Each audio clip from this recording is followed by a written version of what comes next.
I was the first psychic on reality TV. Leo was a contestant. That was nearly 20 years ago, and we've been friends ever since. So we'll go back to our birthday, our joint birthday. So this was 2 years ago. Wow. And and it was really a life-changing moment for both of us. And so I wanted to talk to you a little bit about what that was for you. Yeah. And I'll just start off by explaining that what you're going to be talking about is something that I came to give it a label, but at the time I had only ever talked to my own clients, and we weren't doing a client relationship thing, but I knew how to do this particular thing that I did with you. And I have to just tell everybody really quickly that what is so strange about this is, okay, so I have to just back up a second. I wrote this book called The Game, Nothing is As It Seems. And in the game, Earth is a virtual reality. You're born into the program, and your body is your avatar and your biocomputer. And the computer in your body is running on, instead of zeros and ones, which would be computer language, it runs off of, or ones and zeros, it runs off of love and fear. And so love would be the one and the zero would be fear. But as I'm writing this book and as I'm putting it all together, and I just think I'm being clever, like, oh, this is a great idea. Well, the more I wrote the book, the more I'm like, this is how it works. Oh my gosh, this is how it works. And I literally, by the time I published the book and had finished writing it, I was completely convinced that this isn't real, right? That it's more like a waking dream, that we just go from like a sleeping dream into a waking dream, which sounds really weird. Doesn't matter if you believe it. But here's the thing, I started working with my clients like that.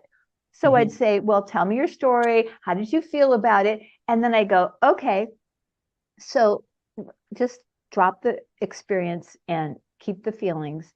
But then the strange thing I did, which you're going to get to talk about, is that instead of just taking them back to that moment and working on it and going through it, instead, what I would have them go back to the night before it happened.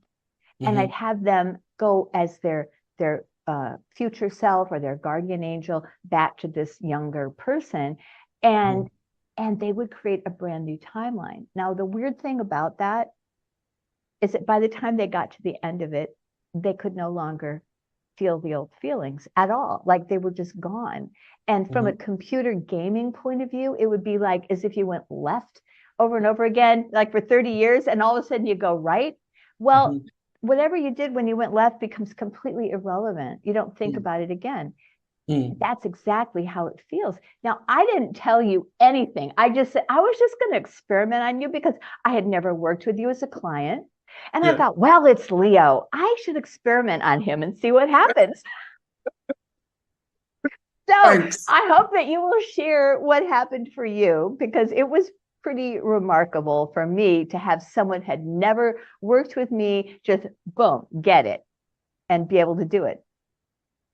Yeah, well, first we're talking about the concept of going back to when you were a child, feeling something, going through some sort of trauma or whatever, and then your older self goes back to console your younger self. Right?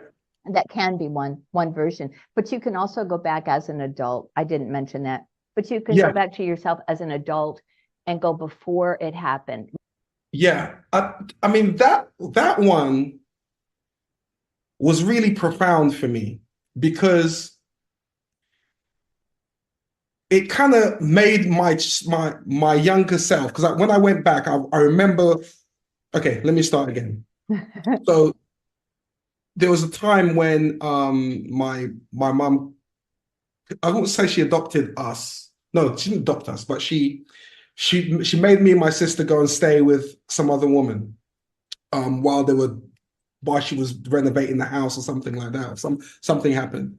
And to me, I think I was about 8 or 9, right? And being away from my family, that I was traumatized, and I cried literally every night. It was just me and my sister in some random woman's house, right? As far as I knew. And every night I would cry and, I'll push me and my bed sister together, and I would cuddle my sister, like, but I'll be crying through the night, you know.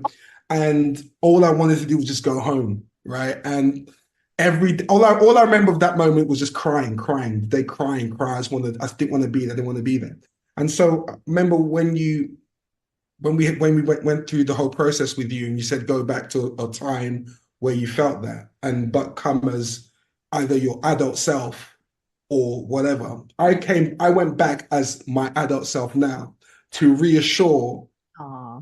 the Leo that everything's going to be fine. It's okay. You know, I'm here with you. I'll sleep with you in the room. And I felt better as the child because I was looking at it from the child's perspective of me now, another Leo, elder Leo coming into the room, sitting next to me as a child and saying, hey, everything's going to be fine.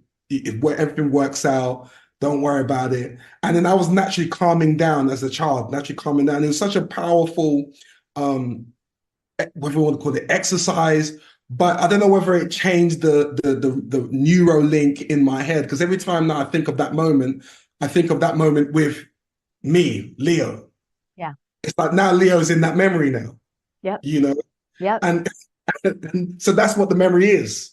It is. And Leo, that is how powerful it is. Your imagination is so powerful. And most people have no idea because they're always analyzing things. But when you do pure imagination, notice that you can't even, like the idea of you being alone will not even pop into your head, because like a game, when you pick the new version, the old version shut down, just like a timeline. That's the only way I can explain it. So that's why when you think about being 8, you see yourself in that as an adult being there for him, like automatically, because that's all that's there.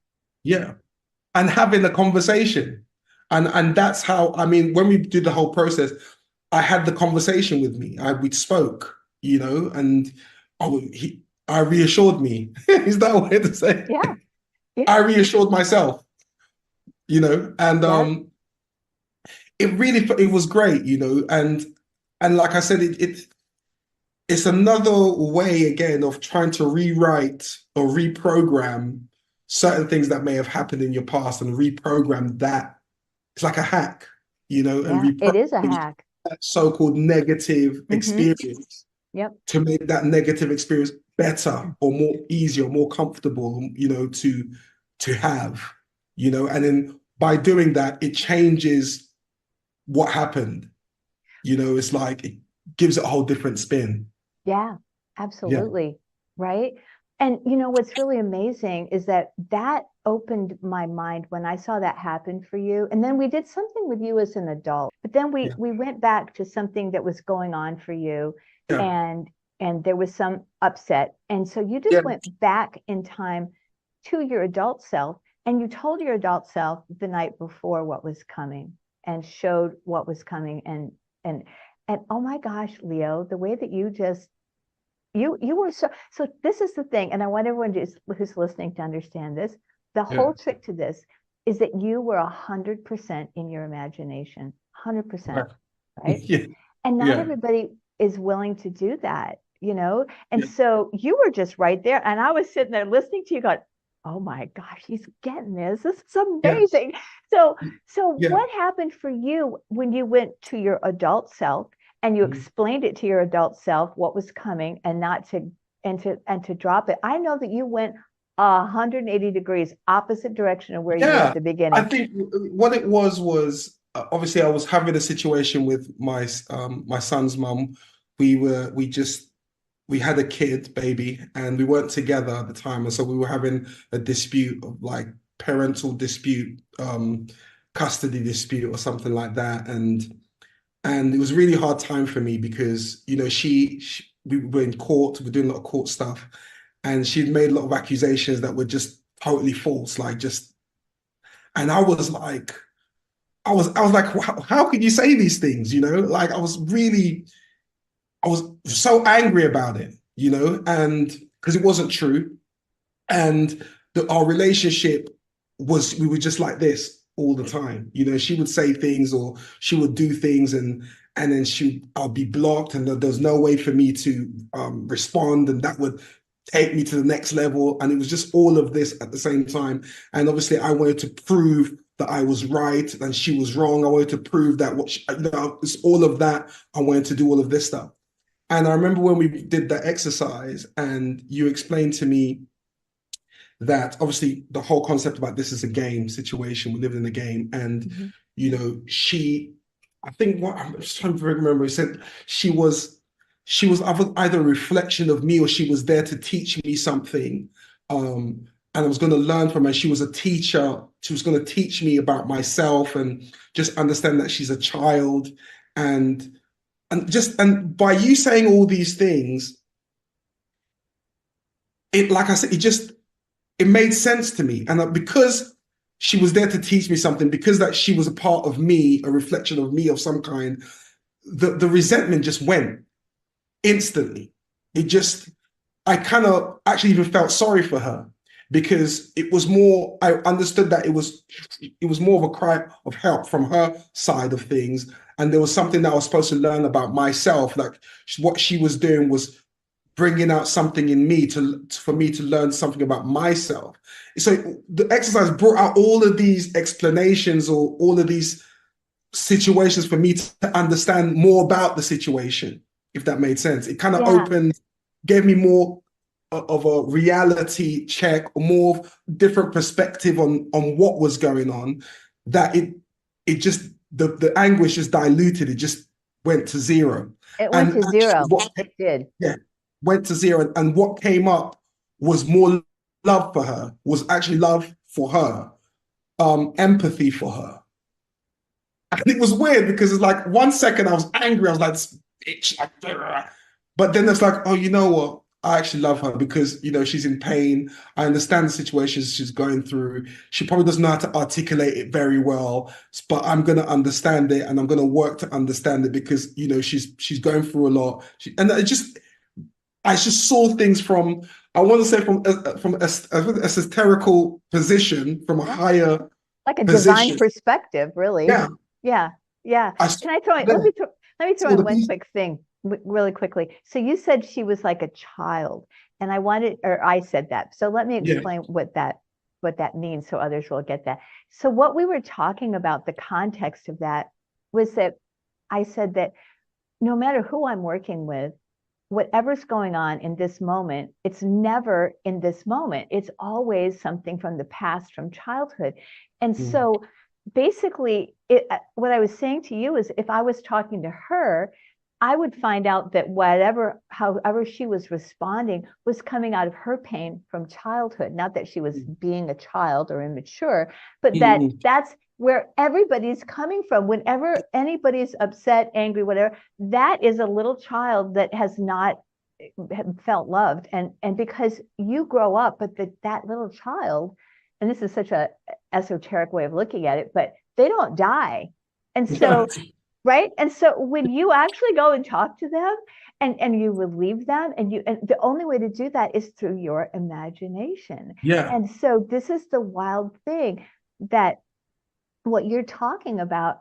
And I think the other thing I might have told you too was that, you know, if you look at all the politicians, all the stuff going on in the world, I'm like, you have to realize we're talking about a bunch of 7 and 8-year-olds out there who are just. Yeah, that's it.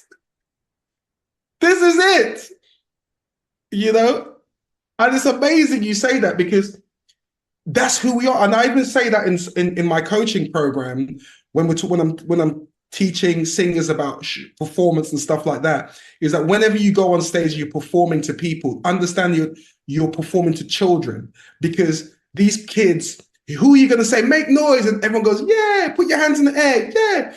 These are kids. Fundamentally, now you've regressed them to their 7 to 8-year-old. They want to party, they want to sing, they want to dance, they want to put their hands in the air. That's who you're talking to, not the guy that he tells you he's a CEO of some bank and the girl lawyer.